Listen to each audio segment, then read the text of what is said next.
Obrigado pelo convite aqui do Mednesp 2017, de participar aqui.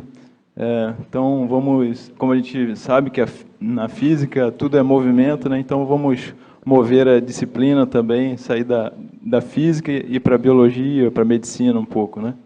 Então, minha satisfação é grande. Eu moro há 10 anos em Mato Grosso do Sul, lá em Campo Grande, mas sou daqui do estado do Rio, sou de Niterói. Minha colação de grau na faculdade foi aqui no Rio Centro, então uma satisfação grande estar aqui participando no Mednesp hoje.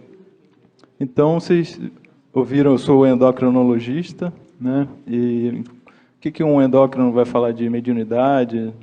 Tá, a física tem a ver, a psiquiatria, mas e o endócrino? O que tem a ver com mediunidade? Então, a curiosidade justamente é pela glândula pineal, né? A gente sabe, o filósofo matemático Descartes, né, francês, lá no século XVII, falava que a glândula pineal é a sede da alma. O próprio hinduísmo, né, fala que a glândula pineal é fonte da transcendência também, né, é a flor de lótus lá do hinduísmo. E o espiritismo, né, as obras de André Luiz ressaltam tanto o papel da glândula pineal na mediunidade. Então, a curiosidade foi a partir daí. Vou pedir para passar o slide.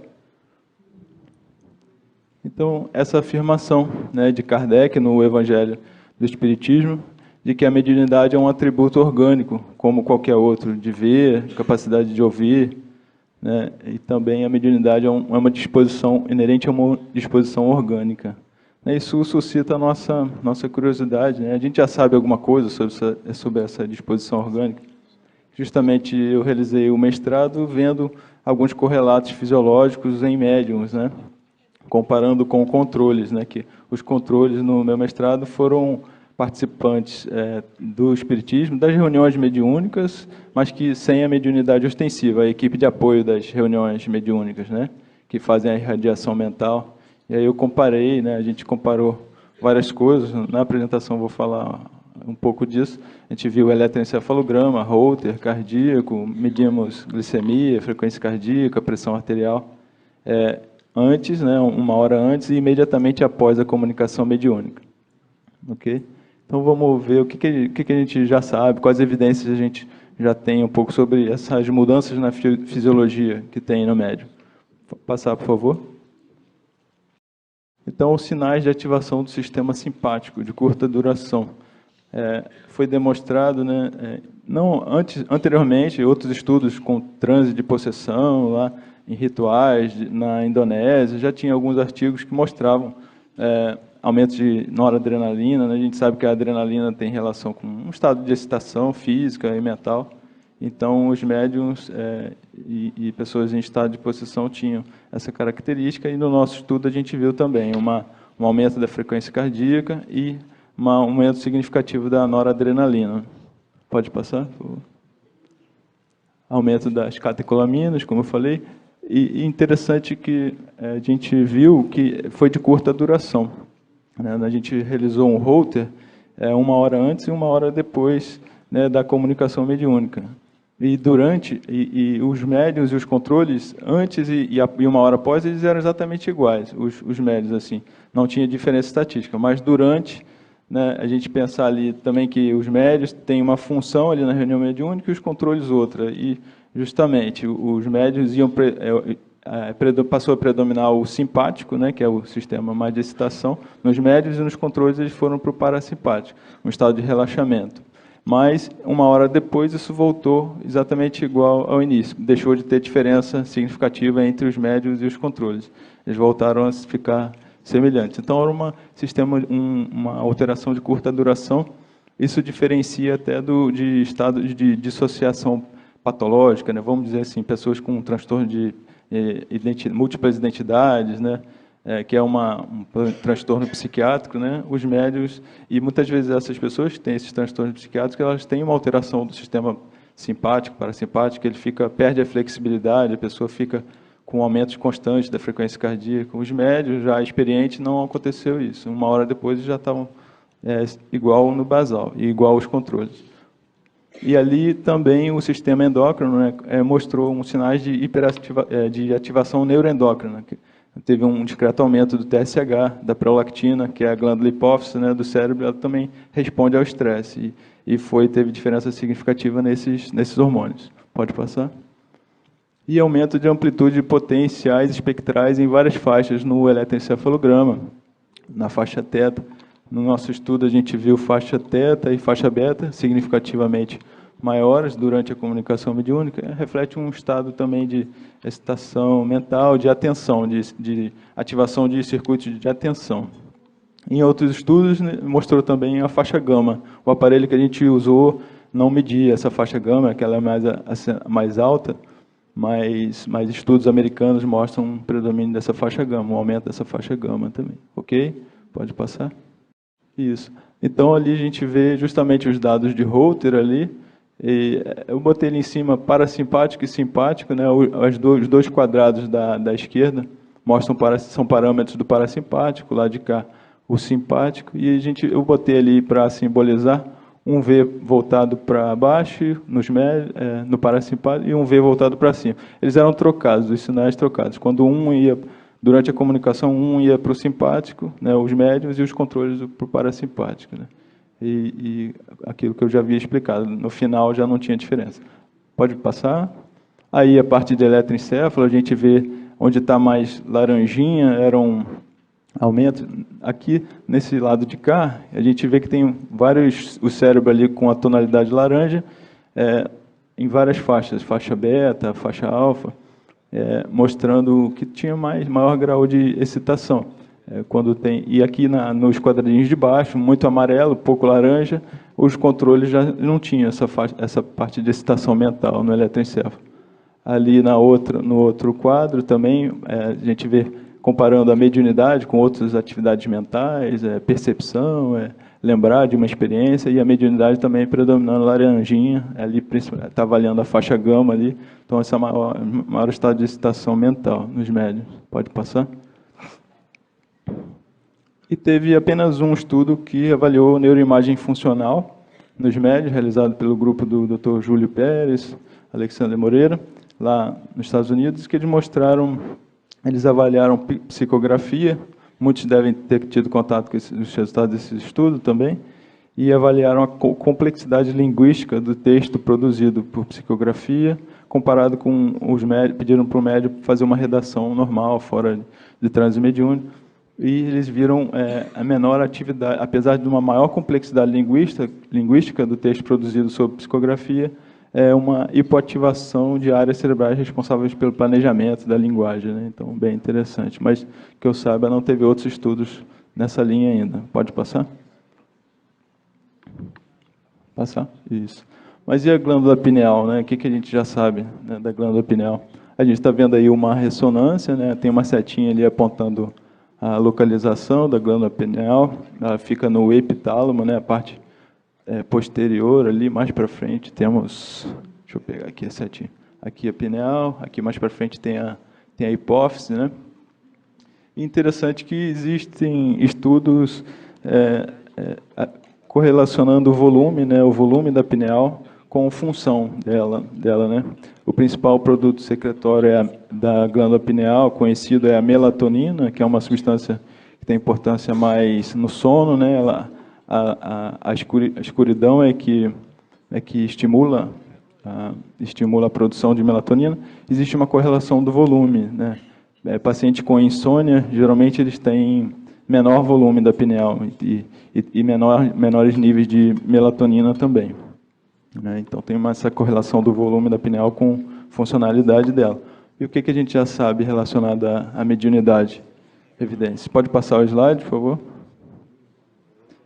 Aí são dados do mestrado, foram 20 médios comparado com 20 controles.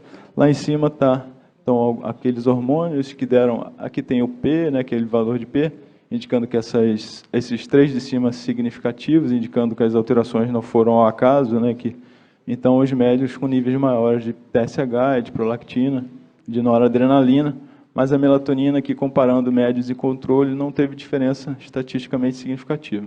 Tá? Então, aparentemente, que eu saiba, é o único estudo até agora que viu a melatonina na mediunidade, não teve diferença. Aparentemente não é um correlato necessário a melatonina para a atividade mediúnica. Pode passar?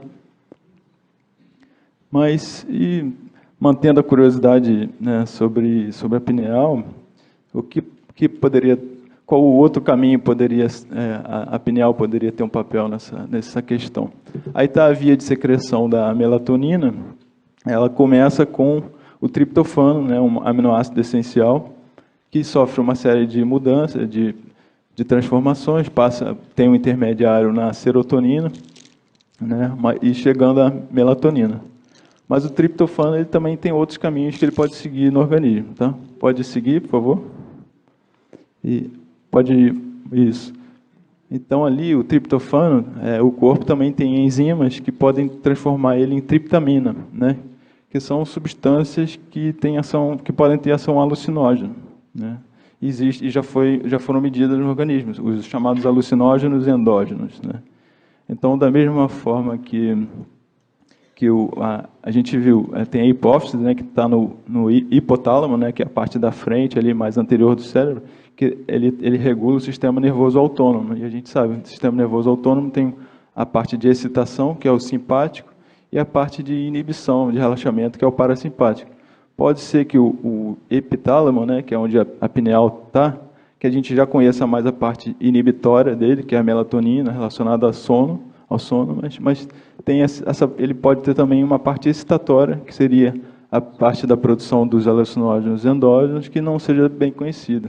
São umas substâncias que estão em níveis bem baixos na circulação, mas que já foram comprovadas que elas existem. Ok? Pode passar o próximo. Aqui, por exemplo, esse estudo. E teve uma evolução dos métodos de dosagem dessas substâncias.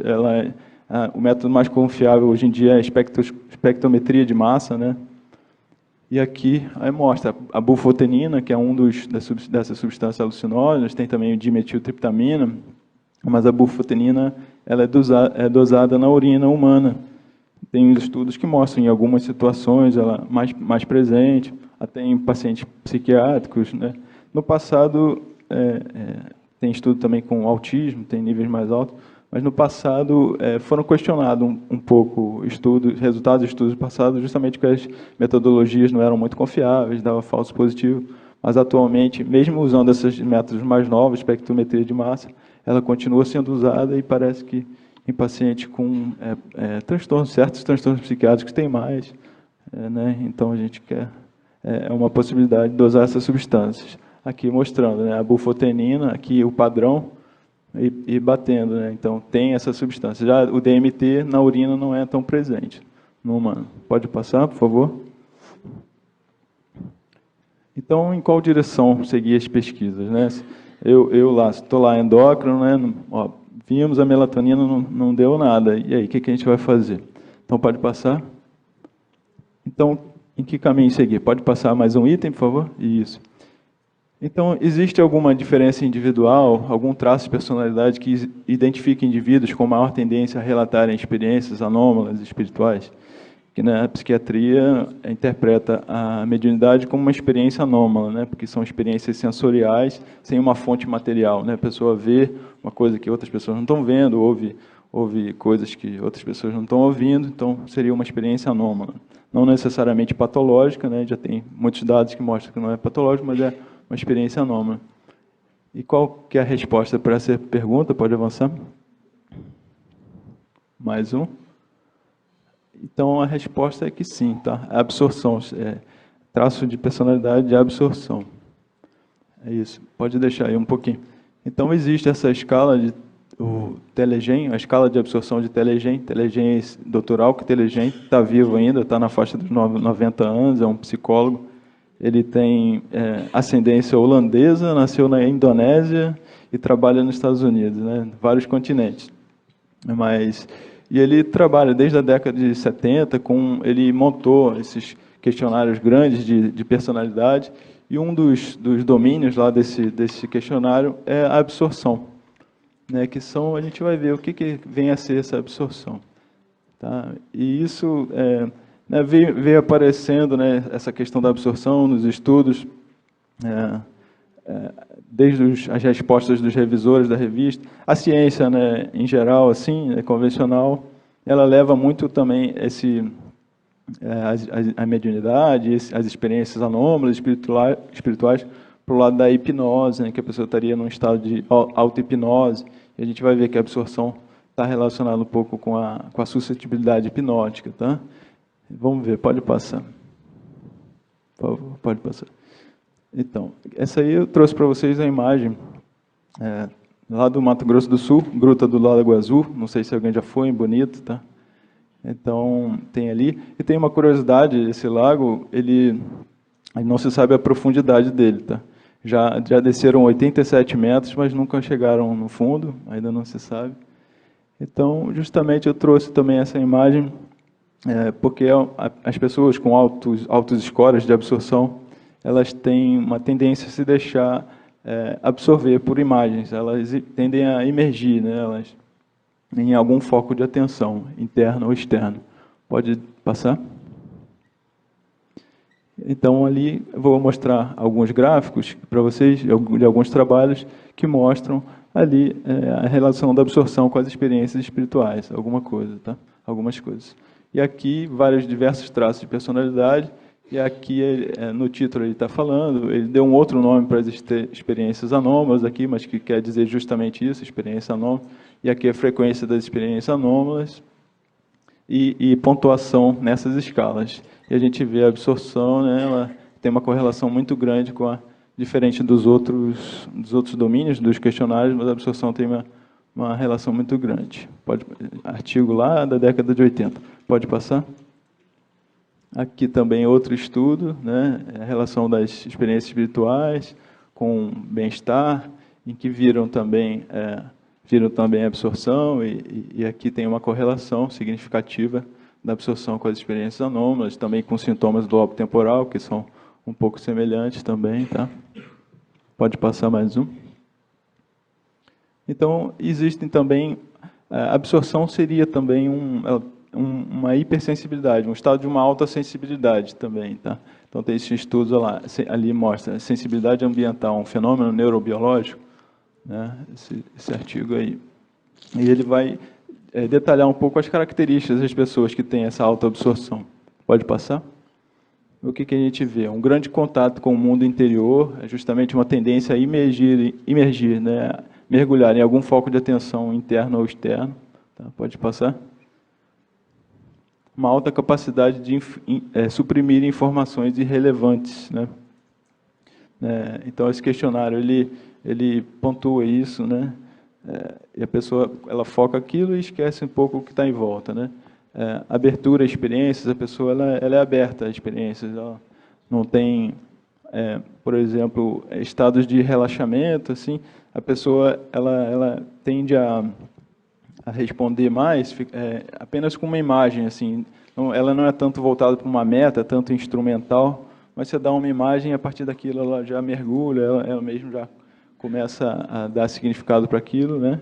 Então é diferente da pessoa tão voltada para uma meta, assim, tão instrumental. E ela é aberta à experiência. Ok? Pode passar.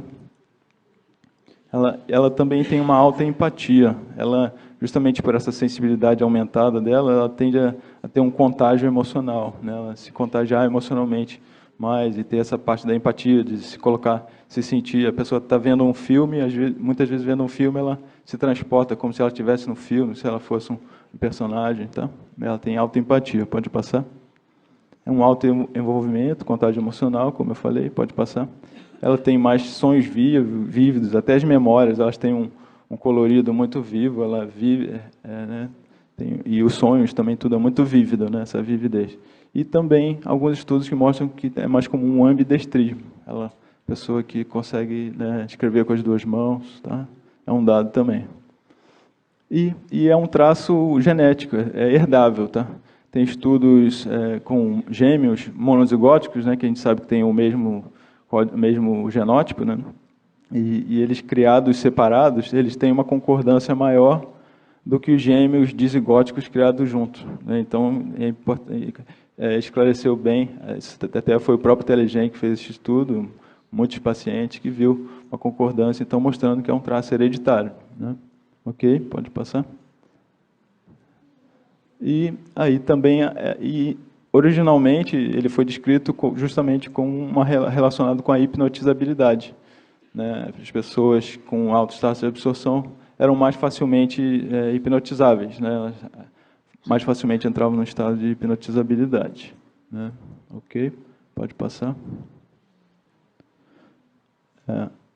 E se a gente vê, os físicos falaram sobre o livro, a obra Mecanismos de Mediunidade, do André Luiz, né? E se a gente for fazer uma busca lá, botar o radical hipno, né, da palavra hipno, eu contei, tem 80 referências, né, na obra, né, Mecanismo de Mediunidade, sobre hipnose, hipnótico, né, coisas relacionadas à hipnose.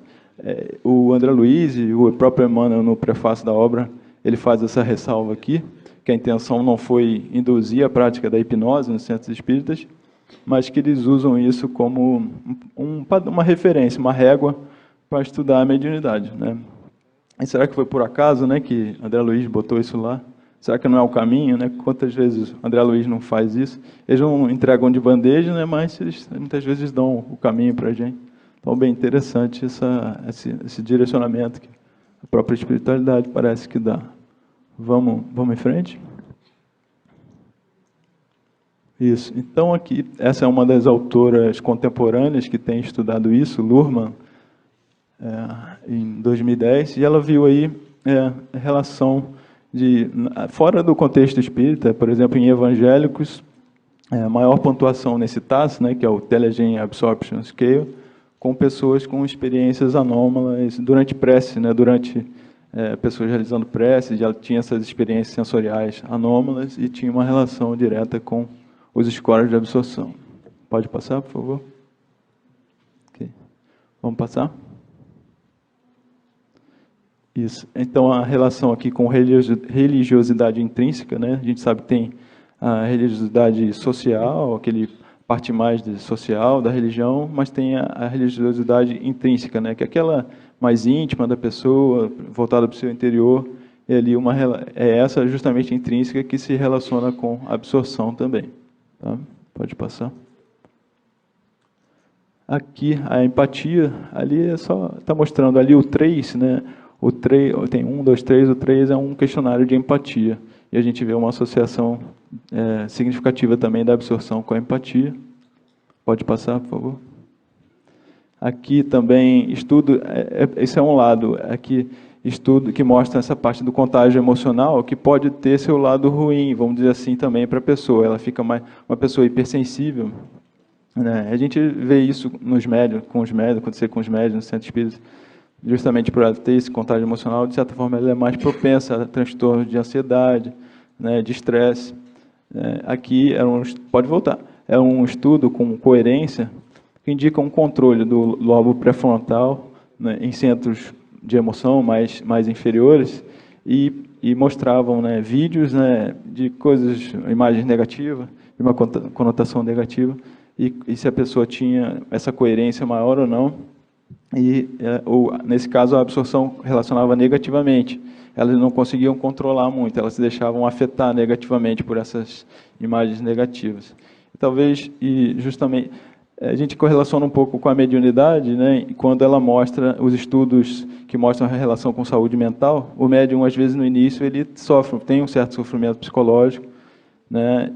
Por causa de uma falta de controle do fenômeno, e, ao longo dos anos, médios com 20 anos de prática, muitos anos de prática, não, ele já está bem adaptado, tem uma saúde mental boa. Então, justamente, a participação da pessoa que tem essa hipersensibilidade num contexto religioso, que dê significado, utilidade para aquilo, ajude a ele gradativamente ter um maior controle, né, desse contágio emocional dele. Ok? Pode passar? Estamos terminando. Aqui outras experiências. Pode passar completo esse slide, pode passar. Então, pode passar. Eu não botei, mas todas essas experiências, existem evidências na literatura de uma correlação da absorção, profundidade de meditação, profundidade de transe hipnótico, experiências de quase morte, experiências fora do corpo, Kundalini, que é aquela prática mais transcendental da yoga, resposta a efeito placebo e a práticas integrativas, né? Pessoas que têm alta absorção respondem mais. Resposta também a agentes alucinógenos, elas têm mais alucinação quando usam alucinógenos. Ok? Pode passar. E existem algumas correlações anatômicas e orgânicas com a absorção. Eles já viram, é curioso, o 5-HT2A é o receptor de neurotransmissor cerebral dos alucinógenos serotoninérgicos.